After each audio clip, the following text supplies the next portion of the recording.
Welcome back to the Infowars Nightly News. If you haven't already checked out the Infowars.com/reporter-contest site, do so and become a reporter here at Infowars. The cash prizes are $5,000.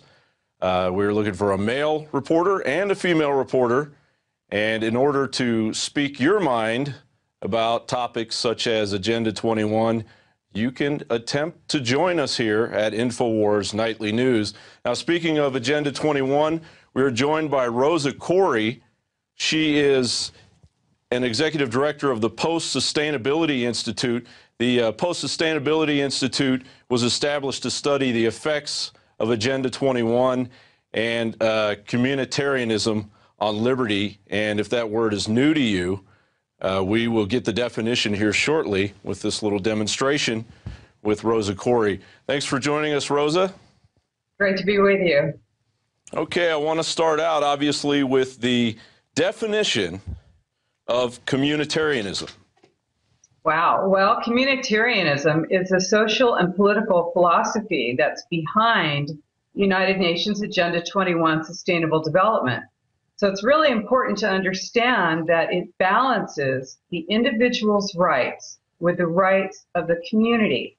And, you know, we were born with our individual rights, life, liberty, and the pursuit of happiness. But the rights of the community are completely undelineated and not defined. They can change at any time and be taken away or granted by your government. So this is really important to understand, that communitarianism says that you have to balance the rights of the individual, that selfish individual you, with the rights of the community. And in this case, it could be either your local community or the global community. So when we're thinking about that, we think about a great visual for that is two glasses, two clear glasses. And one is a clear glass of water. And that is your constitutional republic. Those are your individual rights. In the other glass, you've got milk, and that is a communitarian state, which would be like communist Russia or China or Nazi Germany. Those are communitarian states. So you want to balance those. So you're going to take a clear glass pitcher, put it in between them on the table, and take those two glasses and balance them. You're balancing the individual's rights with the rights of the community. What happens to that water? Got milk? That's what happens. What we have is water milk. Yeah, you've got milk, really, because you have lost your individual's rights. Individual rights, they are subsumed into and subordinate to the rights of the community. And now you have lost your rights. The individual is considered to be a threat to the global community. Well, that certainly doesn't taste like freedom to me. That's right. I'm only assuming, because I'm not going to taste that. Okay. I've had enough watered down milk from local grocery store. Let's also get into how the property scam works, how the property taxes work on regionalization and sustainable development. Great. Well, I do go into this a lot in my book, and the way that this, you know, obviously, when you're looking at Agenda 21, sustainable development, it has to be funded. And this is a global plan, but it is implemented locally in your town, in your county, in your state, in your country, wherever you live in the world. So they use either your property tax dollars, your transportation tax dollars, or your income tax dollars. Whatever they've got, they give government grants to your community, to your town, or with redevelopment, they have rezoned huge areas of your town to the preferred development model for Agenda 21, which is smart growth, high density development, stack and pack, ground floor retail with several stories of residential above. Doesn't pencil out, it doesn't make money because nobody really wants it in these little towns and communities. So it has to get subsidized with your tax dollars. And your government uses redevelopment, which is a way to take your property tax dollars And instead of using them for what you think they should be used for, like your parks, your schools, your roads, your hospitals, your police and fire, that money goes to a redevelopment agency that gives it to private developers to develop. What? Yes, it does. That's where your money's going. That's one reason why so many towns and cities are bankrupt now, because the money was diverted. It was supposed to be used for your services.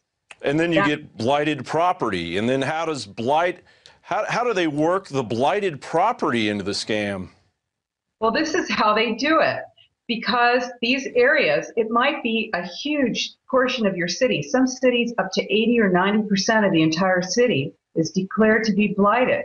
It's identified as being an area that no one would invest in unless property tax dollars were given to those people as an incentive. And that's how they get away with it, see? They take for 30 years, they take your property tax dollars, they indebt themselves to bond brokers. And that's where it's at. The bond brokers take your tax money. They have indebted your city, so your city's going to sink under this huge burden of debt unless people build these huge developments, and then it generates supposedly more tax dollars. But now there is no desire for it, no demand for it, and that's why your money is getting pounded down that drain to develop all that bankrupt retail and many stories of residential that's sitting there vacant now in the middle of most cities in the entire U.S. And of course, we have to go down and speak out at our city council, but you get into detail in the book about the Delphi technique. That's right. And how it's used. Could you speak about that a little bit? Absolutely, because you know what? Hey, you didn't just wake up and find out that you live in a dictatorship. Your government does not want you to be aware of what's going on. I know this is not news to you. So what they do, what your government has done is hired consultants that are experts in this technique, which was developed by the Rand Corporation in the 1960s. It's called the Delphi technique, and it's used to bring groups of people to what gives them the illusion that they have input and that they're being listened to, but it brings them to a predetermined outcome that was going to be decided that way no matter what they said. So this is when you get invited to a visioning meeting or a workshop or a charrette, and you're invited to this meeting. You go on down there, you think you're really having some input, but really you're not. And this is designed to direct large groups of people to a predetermined outcome so that you think you're influencing your government. And so when your tax dollars are being used, when your zoning in your town is being changed to develop this desired building style for the New World Order, which is smart growth, you think you have an input on that, but really you don't. You're being told it's your plan, but in fact it is not. And yes, it's up to you to go down there to your city council, to your planning department, to those meetings, and you stand up and you tell them this is not your plan. We're doing it all over the United States and all over the world because the plan is the same no matter where you are in the world. New Zealand, Australia, Canada, the UK, United States, it's all the same plan. And your book gets into your fight, your own personal fight. Yeah, well, we sued to stop a huge redevelopment project, and we sued it. I raised about $500,000. It was a huge project. We stopped it for 3 years. We did lose, but we went on appeal. We lost again, but we managed to stop that project until the economy collapsed, and they were not able to build all of that smart growth and steal our property tax dollars for 30 to 45 years in my city. And you can do it too. I really encourage people to get my book or go on our website, democratsagainstUNagenda21.com, and check it out. Well, the UN has been a focus of our show tonight, and it is a many-tentacled octopus. Are there other aspects about the UN that you've discovered from your own research on Agenda 21? Its global tentacles as far as well, earlier we were speaking about the War Powers Resolution and how the UN has pretty much claimed the American military as their own to do their dirty work. Is there anything else in your research that you've discovered about the UN that's outside of Agenda 21?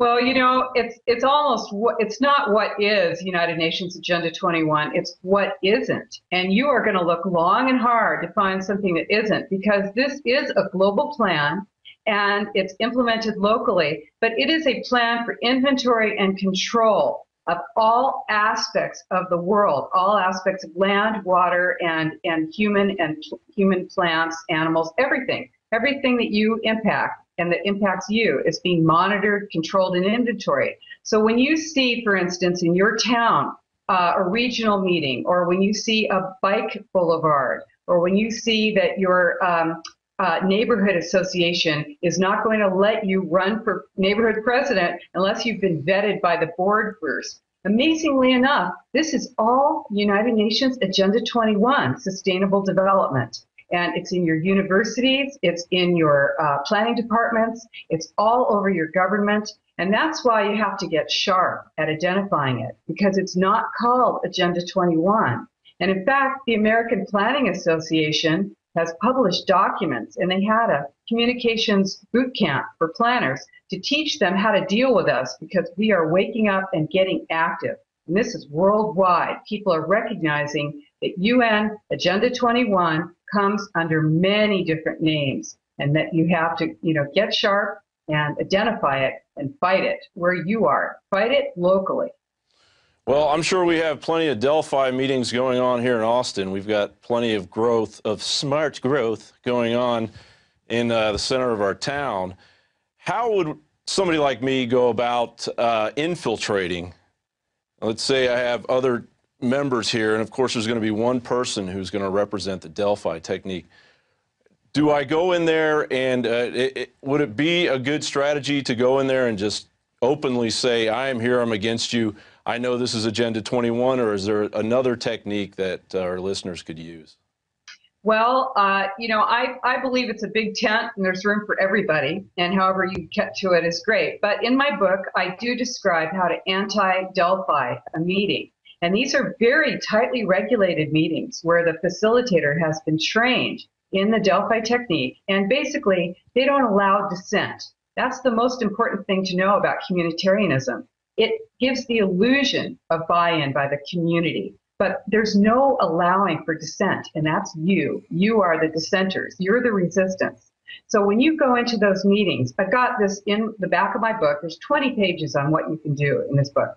So when you go to the back of the book, it's in there. It says basically what you do, go into the meeting with your group, however many people you have. You've met in advance. You understand the purpose of the meeting and why you are there. It may be a regional plan meeting, whatever. You go in there, you don't identify yourself with your real name. You don't identify the people you're with. You never acknowledge that you are together. You don't speak to each other while you're in that meeting. You are there to stop that meeting and to reveal that it is not your idea. It's not your plan.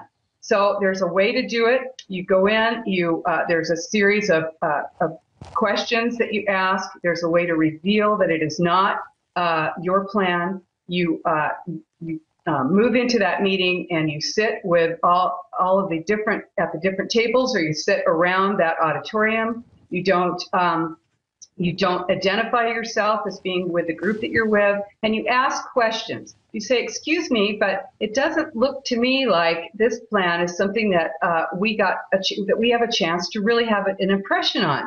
Why is it that your timeline shows the adoption of this plan, even though you're saying that I have some input? Is there any way to stop this plan? That's a fabulous question to ask, because it completely stops the entire meeting right there. When you say, is there anything that we can do to stop this plan? Because the truth is there is not. And so you're told that the way you live now is business as usual, and that's no good, that you have to take a planned future, that's the choice that you're supposed to pick. And if you want clean air and water and you want jobs, then you're going to have to go along to get along with their plan. So I show you how to stop those meetings, how to reveal that they are not your plan, and mainly what you're doing, you're not waking up the facilitator. they're never going to move. They're not going to change their minds. It's the audience that you're reaching, your fellow citizens. That's who you're talking to. Yep, and there's plenty of us. There's plenty of us. It's true. There's over 300 million of us, and there's only a few of them. So in closing, Rosa, I want to thank you again for joining us.